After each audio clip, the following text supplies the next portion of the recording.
Good morning, afternoon, and evening. This is the FGEN Experience. Documenting interviews and conversations between first-generation students at the University of Portland. Welcome to Season 2. In this episode, two of the most well-known first-generation figures at UP come together for our biggest episode yet. Matt Daly, the director of the FGEN program and co-runner of the Shepherd Academic Resource Center, and Dr. Herbert Medina, or should we say acting president Herbert Medina, provost and dean of the College of Arts and Sciences. Here they shared their own experiences growing up in the academic realm, as well as the realities and responsibilities that we all carry on in life. Recorded over Zoom on July 9th, 2021, we hope you enjoy.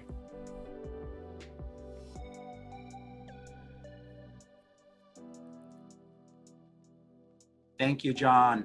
So yes, I'm Herbert Medina. I'm serving as acting president at University of Portland since July 1st. So this is my 9th day as acting president. And previous to that, and currently as well, I'm provost of the university and also a professor of mathematics. So I came to UP in 2018. So I've been here 3 years, and that's after being at Loyola Marymount University for 26 years as math faculty and in several leadership positions. I'm a first-generation immigrant, first-generation college student, and if you read the message that I sent to the community, actually the video that I sent to the community on my first day, you'll notice that that was one of the things that I said. I'm a proud first-generation immigrant and first-generation college student. So being first-gen is certainly part of my identity. In addition to that, I was born in El Salvador. So I'm Latinx or Latino, depending on what term folks want to use these days. One is never sure. And I'm also, as I mentioned, professor of mathematics. So I consider myself a mathematician as well. So that in a nutshell, I grew up in California. For the most part, after being born in El Salvador, most of my time has been in California. So yeah, I guess I would consider myself a California boy as well. I'll turn it over to Matt. That's great. Dr. Medina. So my name is Matt Daly. I help to direct the efforts here, the first gen efforts here at the University of Portland. And I came here in 2015. I'm also a teacher by trade, also an athletic coach. So I used to coach in college baseball for about 15 years prior to coming into this work. So just to have, that's been a big part of my life. I don't identify as a first gen student.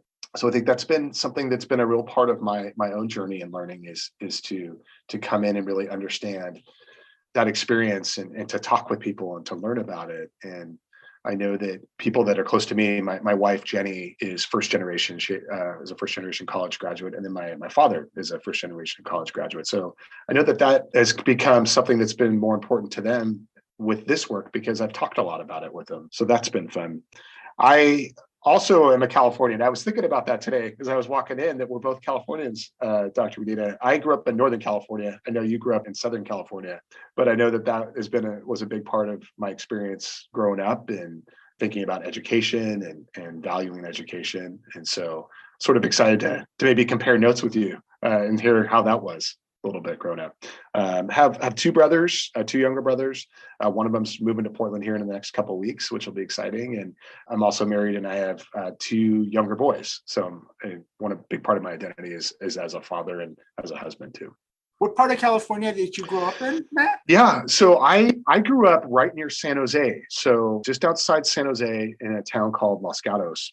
And so what's fun is, people don't really know, but I was born in Atlantic City, New Jersey, which is very strange to people when they hear that. My dad was from the East Coast, went to Catholic high school and actually went to Notre Dame. And so I was born back there in the mid 70s, I'm told. And then a year later, they passed the gambling legislation and legalized that. And so my mom actually is from Southern California. She grew up in Brea, so then went to Brea Linda High School, and my grandparents, they were from down there. My grandma went to UCLA, your alma mater, and so a lot of Southern California roots. And then my grandpa and they moved up to Northern California and Los Gatos around the early '60s. He was a chemical engineer and came up to work for the government up in Northern California. So that's kind of where my parents decided to move back closer to my grandparents.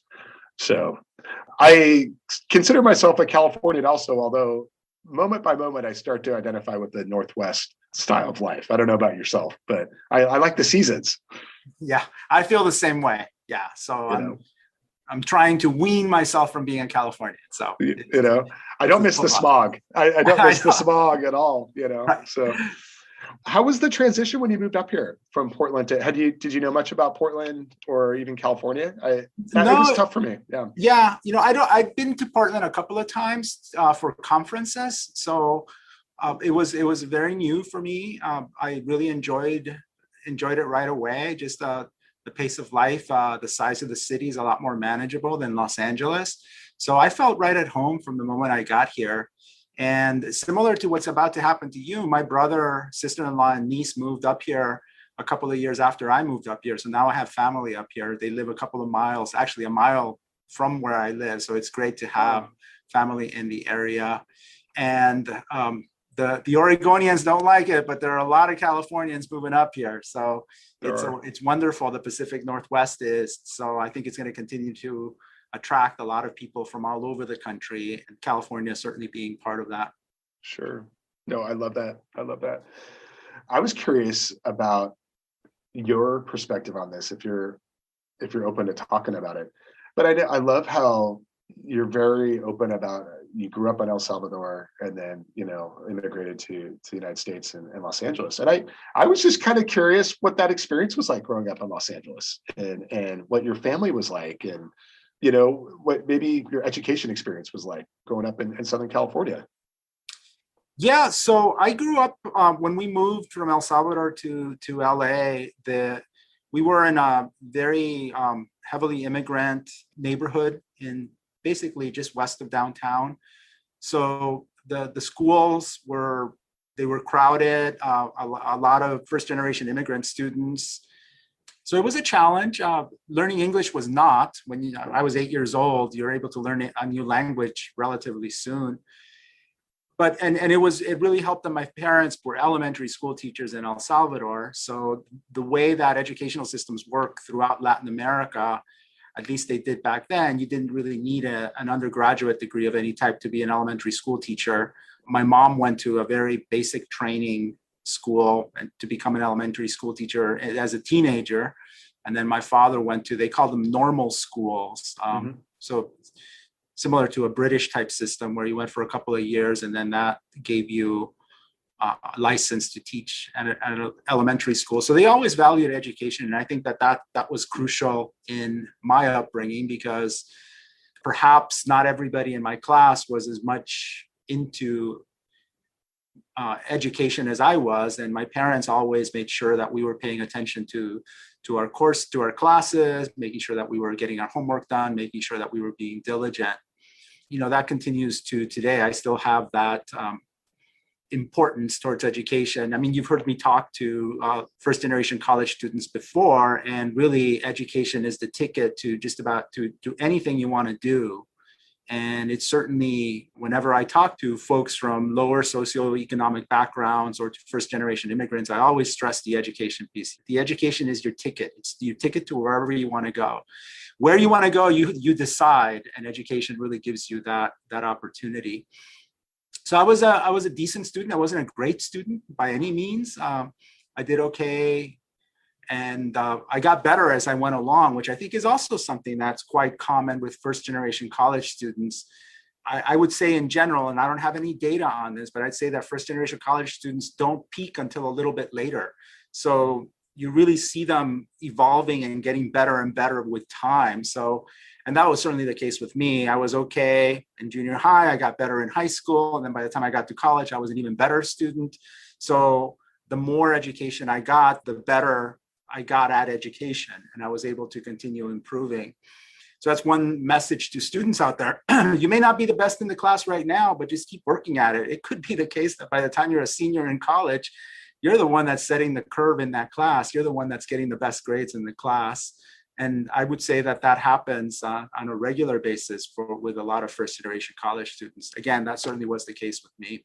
I love that. I think that's so interesting. That the whole piece about always getting better. I think that's such an interesting piece. And even I know that you're a very a very skilled bowler, and so even thinking about, are you bowling in frame 8 or 9 as good as you did in 1 and 2, and that's just that I agree that you're just trying to get better and better and take that knowledge and that experience and the great equalizer, I think, is education. And just in some of the stuff I've been reading, it's that whole idea of our nation continues to get more and more complex, and the needs and the knowledge is just so important with a lot of these things that our nation is sort of asking the next generation, if you will, of students and employers and that type of thing.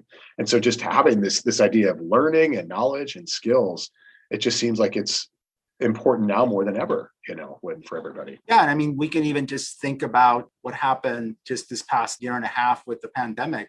We've been able to, in fact, this meeting right now, doing this podcast, we wouldn't have dreamed doing it this way 18 months from now. We had to learn new technologies. We had to learn new ways to adapt so that we could actually continue to do our work, continue to have a university. We continued with a university in a virtual environment, largely in a virtual environment for a whole year plus, which is something that we wouldn't have fathomed 18 months ago. And we all had to learn, faculty, students, administrators, staff, we all had to learn how to adapt to new conditions. So education is key, and continuing that education and being open to that, I think, is really important. We never stop learning. I'm serving as acting president now, and I learn things every day, things that I don't know, and I rely on other folks that know more than me in different areas to help guide me. I think what I've always appreciated too, just in listening to you speak, is how transparent you are just about your perspective and wanting to learn, but also to be a good listener. That's one thing that really resonated with me that I've tried to apply even just with my own work, is that you've talked about how you go into conversations with meetings and that you really like to listen and to hear people, as you kind of, before you really offer suggestions. I thought that was a really great perspective, just personally, to hear that. Thanks, Matt. No, I'm a firm believer. There's this old adage, right? You've got 2 ears and 1 mouth, so you should do twice as much listening as you do talking. But then also the other thing that I think is really important is just being open to changing, to having our minds changed, and to making, whether it's 45-degree turns or 90-degree turns, even if we have to, or 180-degree turns, based on the information that we get and the things that we learn. So I love having my mind changed, being at a meeting where I think I know what I'm talking about. I have a proposal that I think we should move forward with. And then 30 minutes later, all of a sudden that proposal's changed and we're going in a different direction because of the input that we've gotten from other folks. And we've been able to make changes in what we're going to be implementing and what we're going to be doing. And that comes from listening without a doubt, and from being open to making adjustments and changing direction if necessary. I think that we've certainly needed that over the past 18 months, and we're going to continue to need that, however we come out of this pandemic. Yeah. Matt, I was going to mention that, I don't know if you saw the latest edition of Portland Magazine, but there's a beautiful article in there by Devana. It almost brought tears to my eyes. So she reading about her story and just seeing the wonderful growth that she had during the time that she was here at UP. So I know you played a big part of that. Maybe you can chat about a couple of, you don't have to use names, but a couple of experiences that you've seen in your role over the past few years that have really touched you, and have things that you'll remember in the growth that you've seen in some of the students that you work with. Thank you. That's a great question and comment. The Devana, the piece that you mentioned, was beautiful and was equally as emotional. I remember seeing it in my mailbox on a Friday afternoon and just sitting in my driveway watching my kids playing and reading the story in a lawn chair, and just really feeling very overcome with just a sense of, I think I really know this student, Devana. And in the sense, I don't know her. I didn't know her story. And she didn't really talk a lot about the pieces with her family. She talked about how she loved them and was really close to them, and how hard it was to not be able to see them for, a year and a half because of COVID. But that story that she mentioned about her dad and her family and them cutting that path from her house to the school, I just thought that was just the beauty of and fabric of what education is that, physically you have this family kind of cutting this path and making sure that every day Devana can walk from her house to learn in school. And I thought that was just something that I'm sitting there learning for myself going, would every student do that? And would every family be committed to that? And just a real sense of, little overwhelming sense of pride for just what that family, how they value education and how Devana values education. I think just to your point about, that's what's so exciting to me. And what I really leaves with me is just the sense of courage and heart that a lot of the ambassadors have, I think have really taught me that a beautiful and almost in a spiritual way, how to live your life and a life worth living and what that means. And I think Devana is certainly one of those students where I remember her coming in as a first year student and was kind of a little bit more reserved and was just kind of trying to find her way, as she mentioned in the article. And then I know that she got connected with like the ROTC program, as she mentioned, and she started to figure out, this is something that's really interesting to me. I really want to be a leader and I need to get up early and do physical training. And then it's funny, I saw this metamorphosis from her where she really wanted to just do a lot of exercising, and it became a really interesting piece to watch her come in and talk to my office and talk about nutrition. And you just sort of see these little snapshots in time of the student as they grow. And I think to have been able to just observe that and, as you say, listen and watch was really exciting and just really meaningful to me, very humbling. I think of a couple other ambassadors that maybe you do or don't know.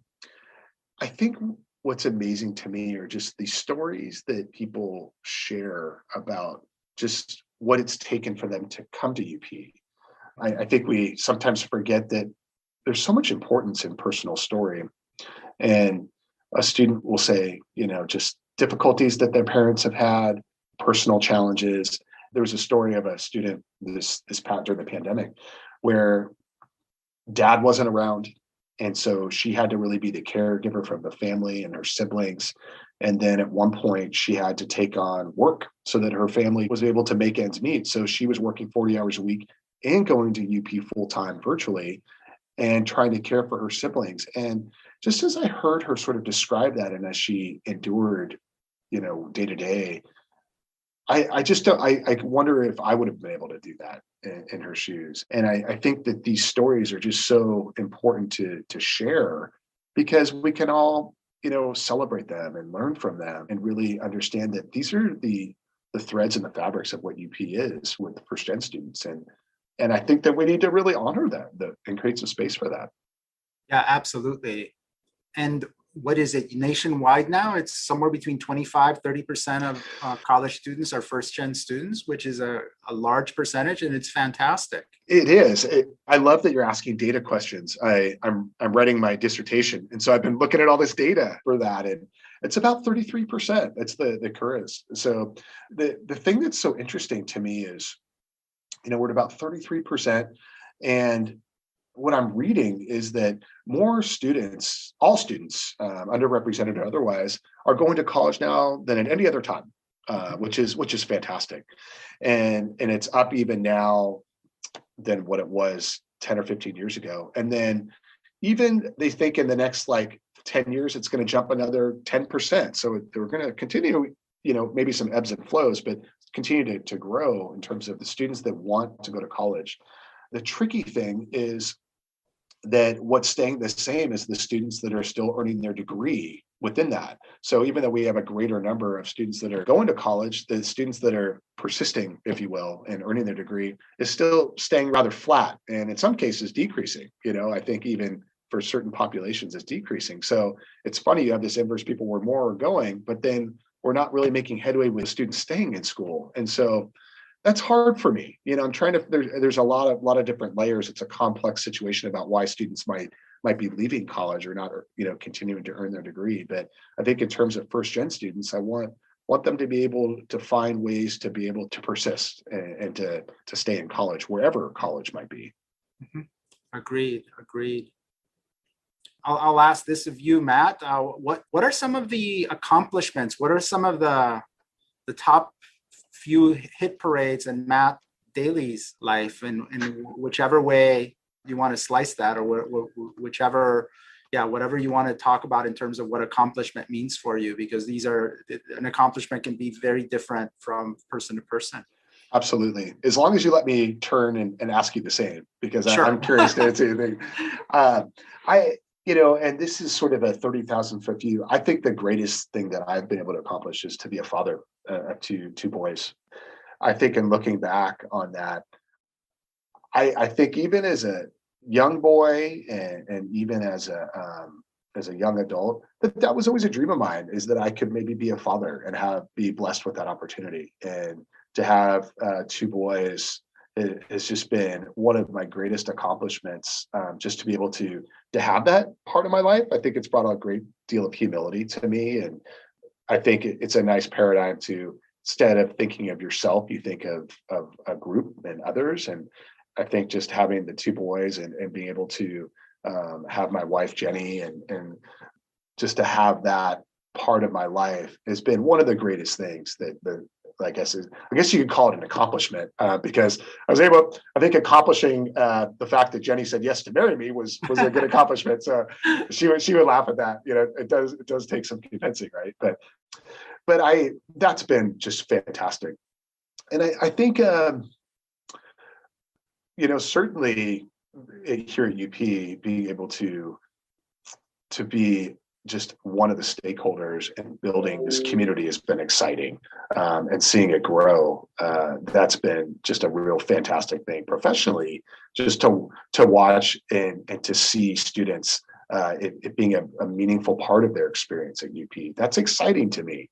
And it's fun to have students talk about that and say, I was thinking about leaving, but then I found the first gen community, and that's why I stayed. And that to me is the good stuff, right? The things where students are finding reasons to really embed themselves and just finding some community and sense of purpose and belonging and mattering, we were just talking about.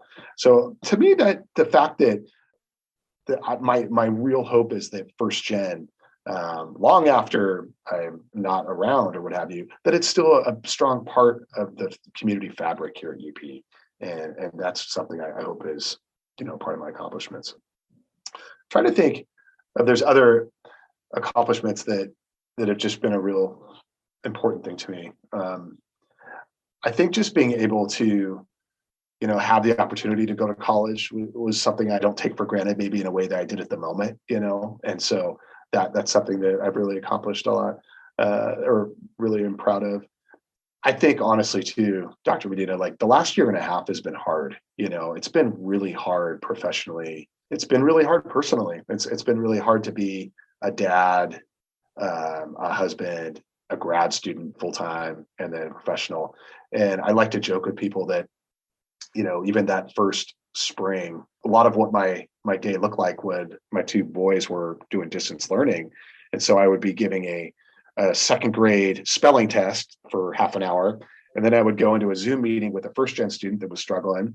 And I couldn't really admit that I was struggling, even though, at the same time. And then I would go back and do a lesson on Johnny Appleseed for my kindergartner. And then, so I just felt very like I was going to each fire and trying to put logs on and keep it going. And I think just being able to survive, if you will, I know it's a low barometer measurement, but that meant a lot that we were able to come out okay. Yeah. But I'd love to hear, what would you say to that?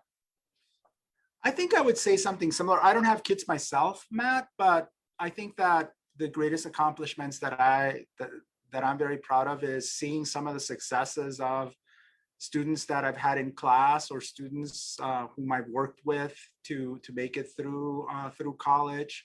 So seeing first generation students, or seeing first generation immigrant students that were not the stars in their high schools come to college and sometimes struggle, but eventually just graduate, and seeing them at graduation with their parents, and seeing the mom with tears in her eyes, or the dad with tears in his eyes, because they're just so thrilled that their sons and daughters made it through through a university education. So that's still the greatest joy that I get now as an acting president or provost, is seeing our students succeed. So watching them grow is still, and contributing to that. So obviously those aren't my accomplishments. These are accomplishments of students that we work with. But knowing that I contributed a grain of salt here and there, or a grain of sand here and there towards their development, is still something that I'm really proud of. And I'm an educator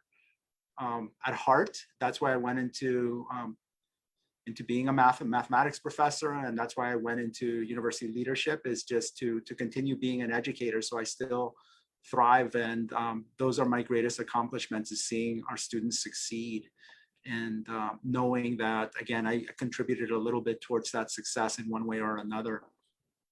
And that's still the most fun part of the job. I mean, I love having meetings with colleagues, with professors, with deans, and so forth, but I'd rather have a meeting with a student. So just meeting with a student is still the most fun of the entire profession. I so appreciate that. I had a few thoughts that were going through my mind as I was listening to you. The first thing I was thinking is, I just so love that even as you introduce yourself, or you're talking, even in meetings, when you identify, you're very transparent. I'm a first generation immigrant or college student, which just means a lot to me and to our community. But I think what I also really love too is you introduce yourself as a professor and as a teacher. And I think I haven't always seen that with administrators. Sometimes that becomes a little bit detached, that you're provost, you're acting president, but I'm a professor, I'm a teacher. And I love that that's always really at the forefront of your, when you're talking about your identity. And I love that. The thing that also I was thinking too is, what's sometimes tricky, or it's been tricky as a teacher or coach, is you're interacting with students, but sometimes you don't know how you're impacting them at that moment. Sometimes it might be very positive and there's a seed planted. Other times it might be not so positive. And I think what I always found really tricky, especially early on, is I never could really see, day to day, hey, is this really sticking? Is this really resonating? I know the material might, but is this relationship as teacher and student, are we growing together? And I think when students come back, years later and say, oh, that was fantastic. Like, I love those moments. But sometimes I think when you're teaching it or interacting with students, it's hard to really know that. Mm-hmm. Yeah, I agree. But, I think that one of the reasons that I'm here at UP, and the type of institution I was before I came to UP, is an institution where, and both institutions are, where we really pay attention to the individual student and try to really cater our support for that particular student. I remember when I would meet with parents, and I still kind of say this, it's like, maybe it's not so PC, but I say, we're going to treat your student as an individual. And sometimes that student needs a pat in the back. Sometimes they need a kick in the butt. Sometimes they need a rah, rah, rah moment. Other times they need I'm going to hold you accountable moment. And all of those things are crucial as we work with students. They're crucial with us as well. Sometimes I need a pat on the back, and sometimes I need a kick in the butt. Right. So I think that treating each other as individuals with respect, of course, and making sure that we are helping each other to be better. I think that that's something that we do really well here at UP. And I think that that's part of that's without a doubt part of our educational mission, part of our Holy Cross values of community. They're so important, and continuing to foster that type of environment is something that I can see in your work, Matt.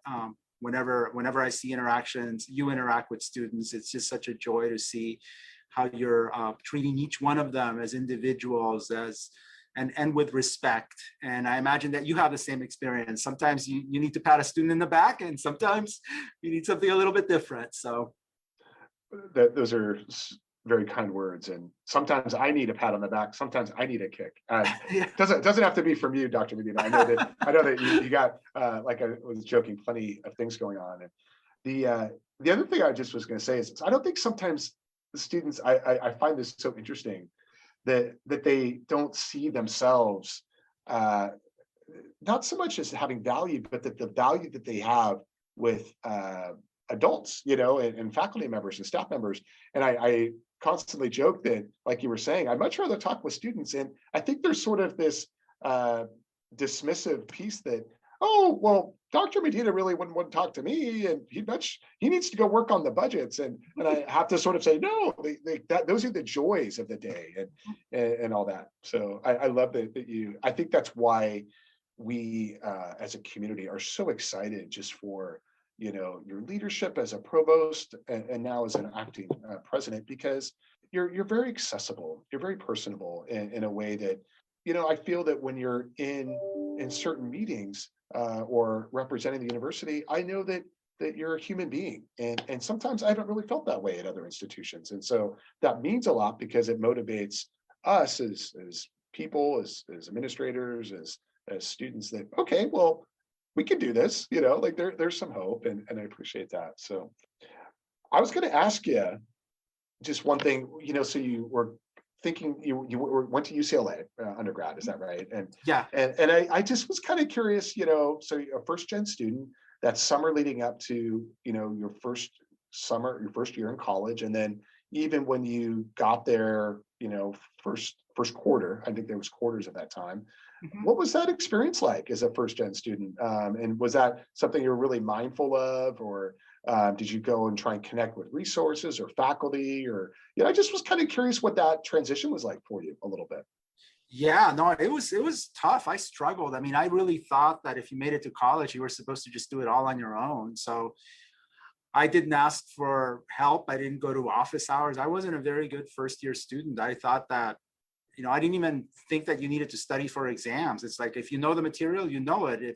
If you don't, then you don't. So, or I would do things that were not productive. I mean, I remember trying to read a calculus book and just sitting in bed trying to read a calculus book and falling asleep, of course. And that's not the way you study calculus. You study calculus by doing problems. And just like all the courses, just about all courses in college, I like to call them contact sports. You really want to engage the material. So when you go into a philosophy class, it's how can you make philosophy a contact sport? How do you block and tackle in philosophy? Because engaging the material in that particular way, where you're thinking, this isn't just something I read, this is something that I have to somehow absorb and make my own. So, and that experience I didn't really know how to do. So I had some challenges, especially in my math classes in my first year. And then somehow after my first year at UCLA, I kind of decided that summer, I'm going to start going to office hours, asking for help. I'm going to start trying to find other students to study with. So I came back sophomore year and just began to take off, because I started doing some of the things that you and I chat with students about. Right. If you don't know how to do number 13 on the homework, ask somebody. Right. There's somebody that knows how to do number 13 on the homework, whether it's your tutor or the person that's sitting next to you in class or the professor during office hours. Just ask for help, because you can't really make it through a university education. Actually, you can't make it through anything alone. You really want to rely on folks that are often going to have more knowledge than you, and they're going to sometimes have strengths that you don't have at that particular time in your life, and vice versa. So, I've learned so much from my peers, both in undergraduate and graduate school, and now as a professional. And I'm going to continue to learn from my peers. When I chat with folks, as we were mentioning earlier, we come out knowing more. We come out with different types of ideas. So I really struggled my first year in college, and I made adjustments, and sophomore year went much, much better. And then I struggled again when I went into upper division courses. Upper division theoretical math is really difficult. I didn't know exactly how to study, and I made adjustments and didn't do so well junior year. I did much better senior year. So it's again this pattern of struggling a little bit, but always looking to do better as we go forward in our education or our profession. How was the first year of college for you?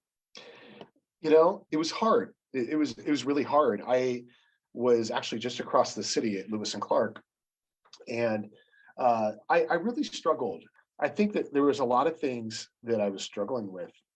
I was struggling with being away from home. I came from a pretty tight family, And I think having to be on my own, there was some growth that needed to happen, and having a roommate. And I was playing a sport at the time. I was playing baseball at Lewis and Clark, and trying to figure out that part of my identity, because being a student was really important to me, and also the sport too, and what that meant.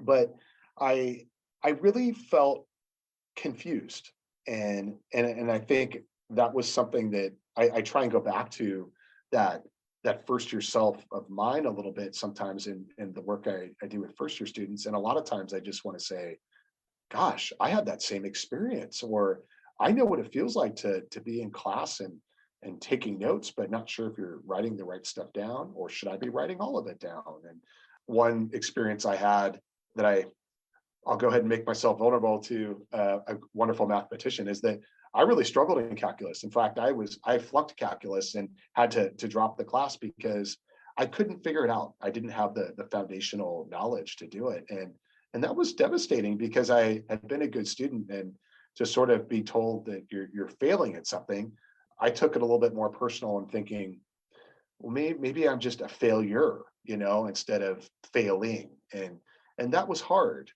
But I think it was a good moment to say, okay, well, then what are the systems that are at the college that you need to go engage with to maybe fix the situation? And then what do you do from here, right? And so those were the days. I'm sort of dating myself, where there was no cell phones, and email was just starting. I just found the internet and email my freshman year, so we would go click on Netscape, and I was like, oh, this is really interesting. You can go read the LA Times, and it's all on your computer. And so I tried sending a couple of emails to family, but I would call once a week. It wasn't like we had the instantaneous contact. And so I think that in a way that was nice as a part of my first year, to not have that accessibility with maybe external support systems, and really having to figure that out in college, either with peers or with professors, or going, one thing I did a lot was go to the writing center and just try and figure out, I thought I was a good writer, and I realized I was not a good writer, and going through that humbling experience. But I think the second year was better than the first one, for sure. What's interesting is I transferred after my sophomore year, and I went from Lewis and Clark to Notre Dame back in Indiana, which are two very different schools. But it was always interesting. People at both schools would always ask, well, what did you think of your other experience? And would you have wanted to go to Notre Dame for 4 years, or would you have liked to gone to Lewis and Clark for 4 years? And the thing is, it worked out well for me to be able to do both, because I saw some wonderful just strengths of both of those institutions, and being at a small college of 2,000 and at a bigger university of 8, and what that experience is like. And so I think even with my current work, I'm able to use little parts of that experience and see, well, there was a real benefit to, certain classes or certain interactions, if you will. Yeah. Yeah, that actually, this brings us to one of the questions that we were asked to mention, is what are some of the advice we give to first year students? Right. And I certainly would say is just seek out support around campus. There are so many folks that are just ready and willing to lend a hand, whether it's faculty members, or whether it's folks in the Shepherd Academic Resource Center, or Matt in the First Gen program, or folks in the library, or in the Health and Counseling Center, or peers, just the folks that are sitting next to you in class.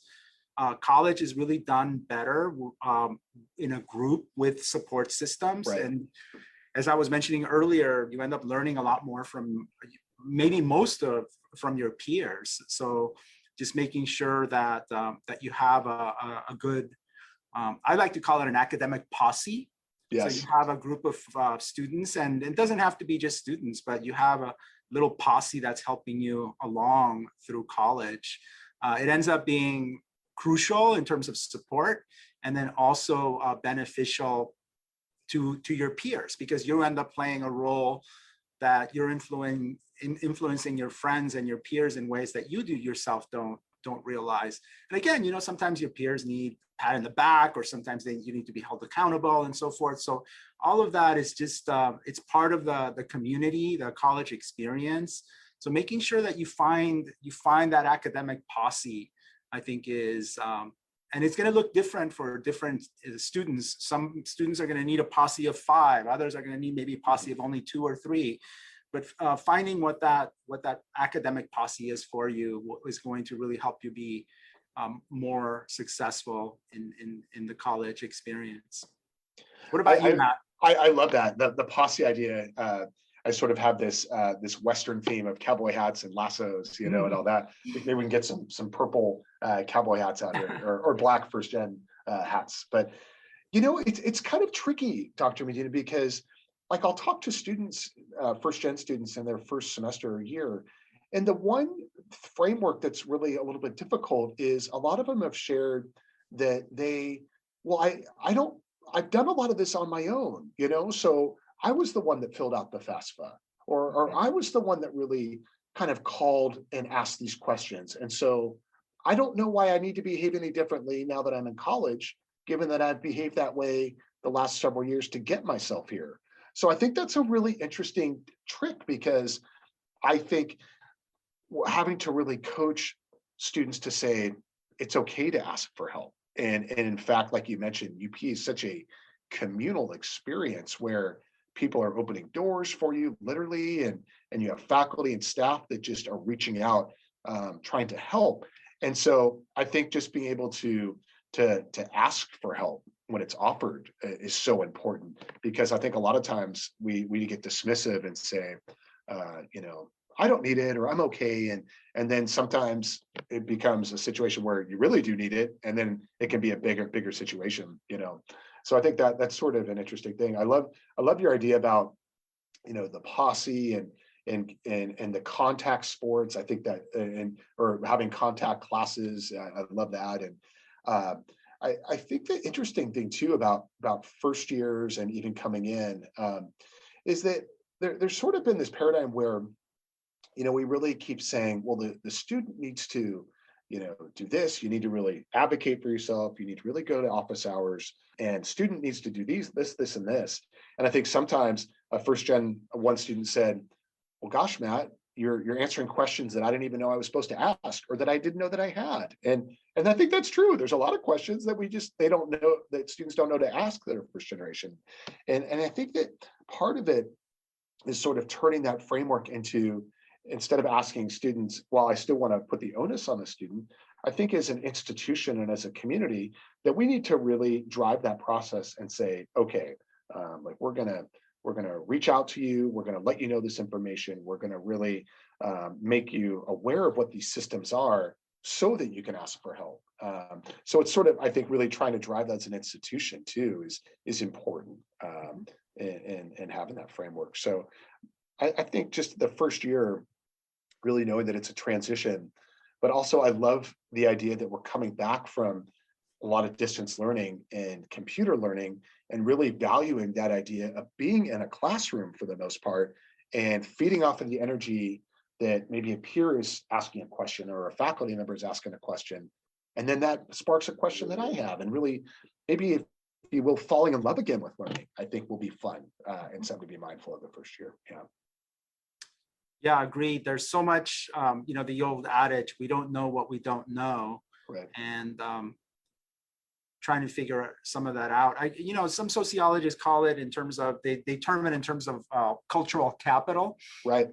That if there's certain amount of cultural capital that you have in any context of what you go into. And oftentimes when you're a first generation college student, you don't have that cultural capital to be able to navigate all of the pieces of a university environment at first.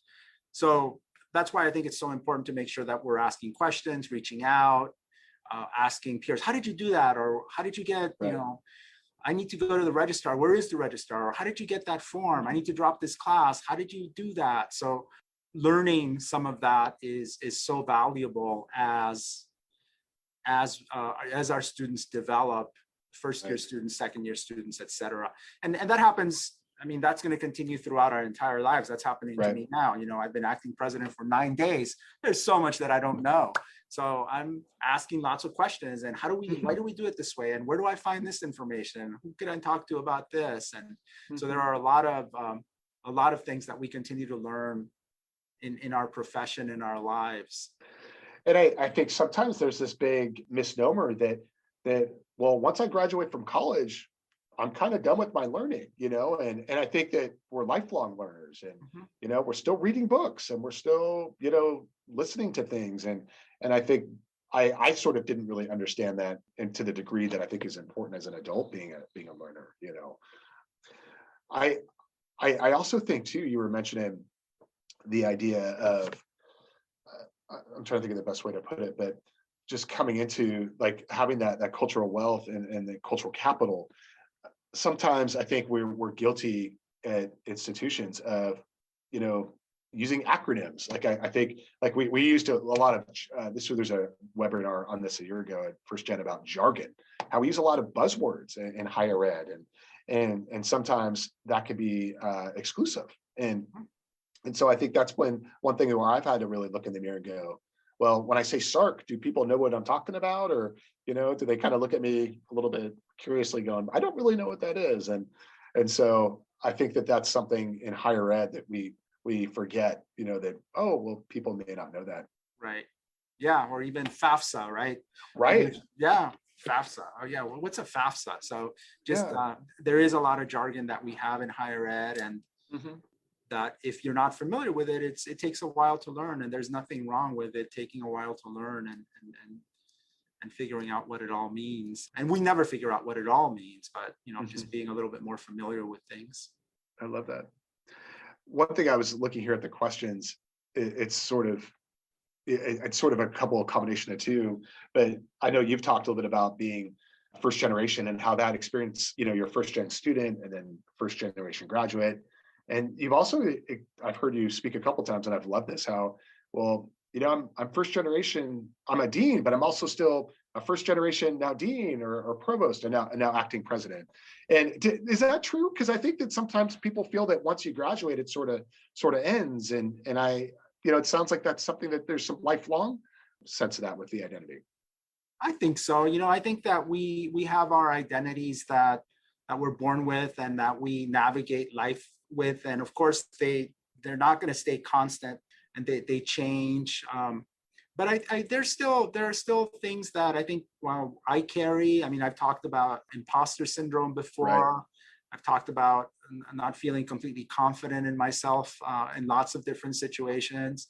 And I don't think that's ever going to go away. I still oftentimes wonder, why am I here? And how did I navigate this particular situation? So I think that there are things that we carry. I'm a first generation immigrant. I think that that's always going to be part of me. Can I tell you exactly what that means in my daily life? No, not really, but I know that it influences who I am in different ways. So, and I don't think that there's anything to run away from there or to hide. It's just, these are parts of our identity and parts of things that we'll always have with us. I'm thinking of sometimes a couple of generations before me where folks who grew up in the Depression, for example, some of the things that they had while they were growing up in the Depression, they were always going to have for their entire lives. Right. And even if they became super wealthy individuals, they still had certain things that they would never let go of. They would change a little bit, but or folks, for example, if you grew up in the city and then maybe you move to the countryside, you still have that little bit of city in you, or vice versa. If you grow up in the countryside and then you move to the city, there's still part of you that is grounded in some of how you grew up, and not just how you grew up in other ways as well. So I don't think that I don't think we've got it all figured out once we graduate from college, without a doubt. Right. There's still so much more to learn. Well, I know we were talking about the California connection we both have, and that is a part of our identity. There is a certain jolt that I'll have when I see an In-N-Out burger and I drive by and go, oh, that reminds me of home, and oh, it might come close, or those moments, or just some of the produce. I just remember growing up and the produce was so fresh, and just being able to just a different cuisine, and just I don't miss the smog. I'll tell you that. So and there's sort of this joke with Californians that we have this affinity with our cars, and so I do admit I do like being in my car. So I don't know if that was just something that I probably shouldn't say that out loud, but there is something about being in your car, that comes with that experience. Yeah, I agree. I mean, I have a lot of Californian in me. I live really close to campus and I still drive to campus. So some folks ask me, oh, you live so close. Do you bike? Do you walk? It's like, no, I drive. Right. Well, those days and where there's the snow or the ice, I think we can certainly give you some forgiveness of being able to drive a little bit too, So well, I think that's really wonderful. The thing that was interesting, you said something that I thought was good. I was talking to a gentleman yesterday, and he's just starting his first gen program at a local college, and he's kind of where we were about 5 or 6 years ago, and saying, "Hey, I just got hired. I'm trying to figure out what to do. You all have just done some great stuff. I wanted to get in touch with you and just ask, okay, where do I start?" And I sort of joked, it's almost like you go into a kitchen and there's a bunch of dirty dishes in the sink, and you go, well, I don't know what to wash first, right? But I was telling him, that one thing that's sort of been an interesting paradigm shift here at UP is I think that certainly as that we weren't just building a program, we were building a community. And we were building a culture, and we were building a way of life for students to connect in. And I think I am proud of that people, it's that their shirts, and that these are things that come up in conversations about now, well, we're going to maybe look at making some changes at the university. How might this impact, first gen students? And so I think that's just a wonderful period of growth, if you will. But I think that one thing I was sharing with him is that another really big moment is with faculty and staff and administrators and even peer students, that a lot of times first gen was sort of seen, well, I want to know who the first gen students are because they need something, or they're lacking something, or they're deficient in something. And I think being able to really, like we were talking about before, turn that on its head and saying, no, not necessarily. In fact, they're doing great. In fact, they're probably doing a lot better than a lot of other students. And I think really being able to, tell faculty or staff, which is our policy. We don't self-identify first gen students, or we don't identify them. We let them self-identify. And I think really trying to talk to first gen students about, this is something that's special. Wear your black t-shirt that says first gen, and tell your professors or faculty or your peers saying, hey, I'm first generation and this is great. And I'm really excited about this, and embracing that. And I think that's been a little bit of a shift the last couple of years.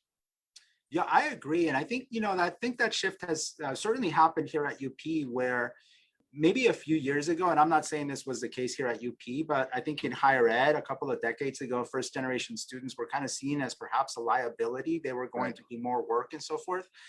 Now, I mean, certainly at UP, our first gen students are treasures. I mean, we absolutely love them. We know that they bring such richness to our community.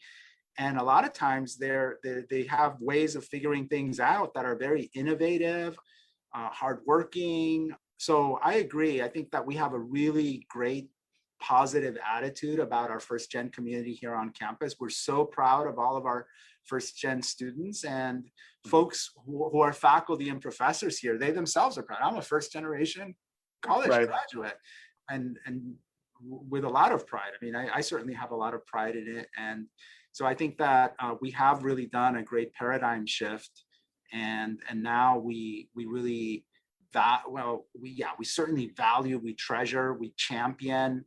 We want to see our first gen students succeed.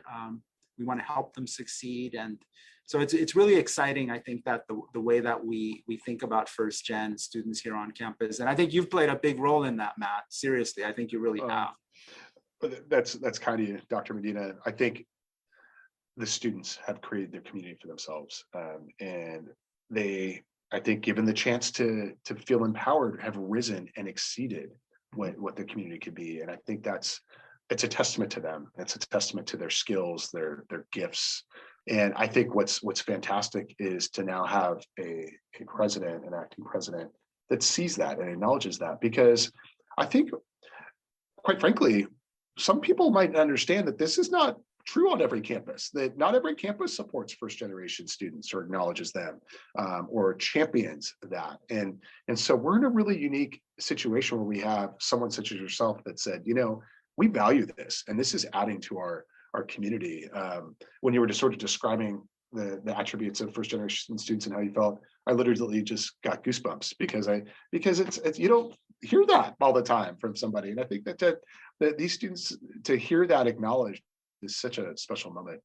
Yeah, absolutely, absolutely. And our first gen students do really great work here at UP, They do. and they go on to fantastic things once they graduate. So I know. I know there's a couple other questions here, but I wanted to, I thought it might be fun to ask you just the advice you have for students here at UP. Is that okay? Because I think you've had some great wisdom. You've talked about imposter syndrome a little bit in the past, but like, I think advice is always just such great knowledge to share, especially like lived experience. yeah, and I've mentioned a couple of things: making sure that you have an academic posse, making sure that you're working with peers, making sure that you're thinking of your education as a contact sport, that you're really engaging things. I think all of those are just super important. And working hard, there's no substitute for working hard. There'll be a lot of times that students will say, "Oh, I didn't study for that test at all." And to me, that's not a good thing. I'd rather have a student come to me and say, I studied so hard for this test and I got a B. I'm so happy. I'd rather have that than have a student that comes to me and says, I didn't study at all and I still got a B. No. I'll value the working hard, because I think that's what's going to, that's one of the things that's going to make a difference down the line. If you think of when you go into the workplace, what is your supervisor, what is your boss going to want? They're going to want somebody that works really hard. They're not going to want somebody that, I'm going to do the minimum amount so that I can get by. That's not what's going to get you that next position. That's not what's going to get you the next raise. It's making sure that you're working hard. One of the things, I like to sometimes tell students, make sure that you're the hardest worker. Can you be the hardest worker? And if you've got 10 people all making $20 an hour and you're one of those people, make sure you're the person that works the hardest among all of those that are earning $20 an hour, because you're going to get noticed. I love that. How do you turn heads? How do you turn heads? You turn heads by the things you do, by the way you treat people, by how hard you work, by how you comport yourself, how you communicate, how you listen to others. So making sure that you're the best person that you can be. And that means different things to different people. And that's great that it means different things to different people, but just trying to make sure that you're giving it your best as giving it your best at every time you have the possibility to do that. I love that. I'm really glad you mentioned that. It's just about the work ethic, because I think there's certain things, and this comes a little bit from my athletic background. Baseball is a really tough sport, and because there's certain things you really can control, and there's a lot of things in that game that you can't control. It's a game of failure. You're failing 7 out of 10 times as a hitter, and you're considered a Hall of Famer, and so that's kind of difficult. But it's funny. I was talking to my oldest son.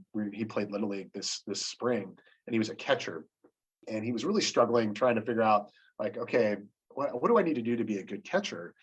And I said, the really thing that, there's certain things you can control, like you can control how hard you're going to go back into the backstop and get in the ball. And you can control your energy, but you sometimes can't control if the ball goes into your mitt or not, but you can control how you react to that.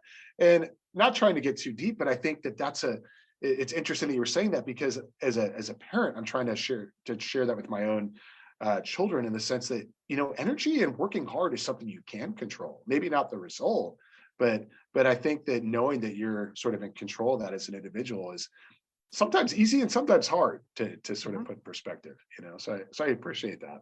I really do. No, that's a great point. I mentioned to students, you can't control what the professor is going to put on that exam, right? But you can control how hard you're going to study for that exam. Exactly. Or the energy you bring, to the classroom, or how you show up, or how curious you are. I think we sometimes forget about curiosity in college. We need to really, curiosity is a good thing, and and I think it's good to be curious. So, if it's okay, I was looking at a question here and it kind of caught my eye, because I think it's really timely given what you were just talking about. You said you're on day 9 of being our president, which is. We're just super excited. But it asks, are you a person that values change, And if so, how your FGEN identity and cultural identities inspire you to achieve change. And I was kind of curious, you don't have to answer it in the context of your role, but I just was curious what you thought about change, given we've had a lot of change. And I know you personally have had a lot of change. And I just was curious what your thought was on that, if that's okay. Yeah, that's a good question. I mean, I think without a doubt, I value change. I think we've seen so much change over the last 18 months, but I think we've also seen a lot of change in our country over the last, certainly since I've been alive. Some of it has been good, some of it perhaps not so good. Yeah. But I think that we always want to think in terms of change and evolving. We, as a nation, as a society, as a university, we want to be thinking about how are we going to change and adapt to different conditions. We certainly have had to do that during COVID, and I think I know we're going to continue to do that as things move forward. So absolutely, and even in how we teach our classes, what we do in the classroom, how we learn, students have certainly had to adapt and change to how they learn in an online environment. And now we're going to be having students in the classroom again in the fall. And there are some students that are going to be sophomores that have never been in a college classroom because all of their education during their first year was on Zoom. And we're going to have some juniors, actually, some juniors who have only been in the classroom for a semester and a half. So there's going to be a change there. So I think adapting to change is really important and very valuable. And it is always challenging as well. Mm-hmm. Adapting to change is, in fact, something that challenges all of us. So I'm not saying it's easy. It's not, but I certainly value change, and we need to, as a university, we're also going to adapt and change. We talk a lot about traditions in higher ed and in many places, but I'm of the opinion that traditions change, they evolve with time. And I think that's what's really exciting. The Holy Cross tradition of education should be evolving and changing, and it is. It's got certain threads that are really important, but they should be evolving, and we evolve as a Catholic Holy Cross institution, as a university. And what we do in the classroom now should look different than it did 20 years ago, and it does, and it should look different than what is going to be in the classroom 20 years from now. Those things are going to be evolving and changing, and that's exciting. It's a little bit scary as well, but it's really exciting. No, I'm glad you mentioned scary at the end. Change has always been scary for me, and that's just more personal. It's funny, I remember my first day of junior high. We didn't have a middle school in my town. We had junior high. I think it was 7th grade.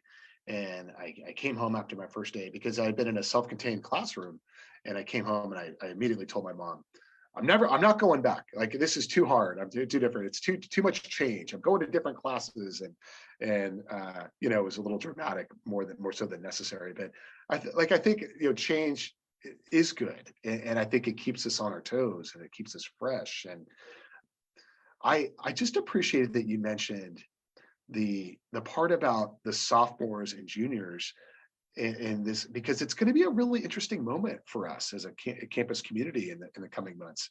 I was sharing this. Actually, I was talking to my doctor yesterday. I was doing a checkup, and she actually has, her oldest son is at Loyola Marymount. So we were talking about LMU a little bit here, where I used to work in a wonderful institution, and we were talking, and I made the point that we have, like you said, some second years or third year students that really haven't been on campus. So their identity might be a second year or sophomore or junior in terms of academic standing, but their sort of social awareness of like UP and knowing like where to go get a coffee might be more first year type thing, because they haven't been here. And I think that'll be a really interesting moment for us as a community.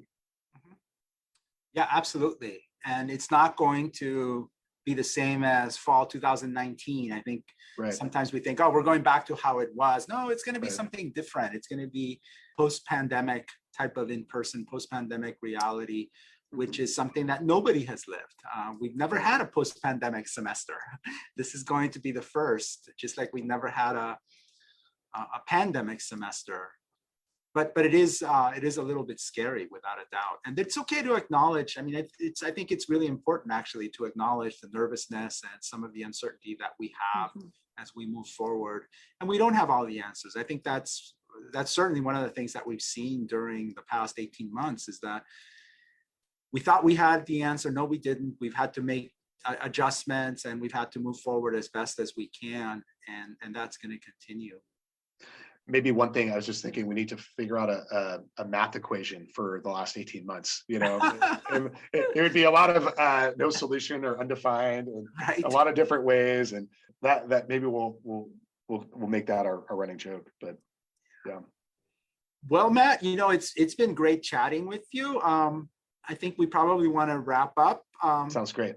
Yeah, but this has been a great conversation. I've really enjoyed it. I'm glad that John brought us together to have this chat. And, I would just want to wish all of our students, in particular our first gen students, lots of success in the coming year. Just know that you have lots of folks who are rooting for you, students, and including the acting president and provost and professor of mathematics. It's right there rooting for you and ready to help, jump in and help in any way that I can. And we're going to have a fantastic year. It's going to be a successful academic year coming up. And we're going to look back and say, wow, what a great year it's been. It's been a challenging year. We had to adapt in different ways. And coming back to campus was, in fact, different than we expected. But in the end, I think we're going to look back at both the fall 2021 and the spring 22 semesters and say, what great semesters, what a great academic year we're having. I just so appreciate the time to just spend a little time with you this afternoon on this podcast and to talk. And we countless times students would share how much they just value the administration and you in particular as being an advocate and someone that they feel has their best interests in heart. And so I think even just in your new role now with your additional responsibilities, there's a lot of excitement. There's a lot of excitement and enthusiasm from our first gen community and students that you're going to be doing the work you're doing and continue doing the good work. And so just really appreciate the idea is to hear about your background and to hear about your thoughts. And it's just a wonderful, just the fact that you set aside a lot of time to talk and unpack this a little bit more. It's been a wonderful moment, certainly for me. So thanks for letting me just be a part of the conversation. Oh, thanks, Matt. No, and thanks so much for all the work that you do for our campus. It's not just our first gen students, you also just bring a really fantastic, radiant, positive energy. So I'm always glad to run into you on campus because I know I'm going to walk away with a bounce in my step after chatting with you. So thank you, Dr. Medina. The last question is, are you still bowling? Are you able to go back and bowling? This is something I wanted to ask you about. If you just give us 2 minutes about how's the bowling going? Are you getting back into pre-COVID form? I'm getting there. I had a little issue with my foot that I needed to get fixed. So I've taken a break for about 3-4 weeks from bowling, but I'm ready to go back. And in fact, there's always an open invitation to go bowling with the first gen students. So hopefully we're able to organize it again, Matt, and we can go out there and bowl for an afternoon. We would love that.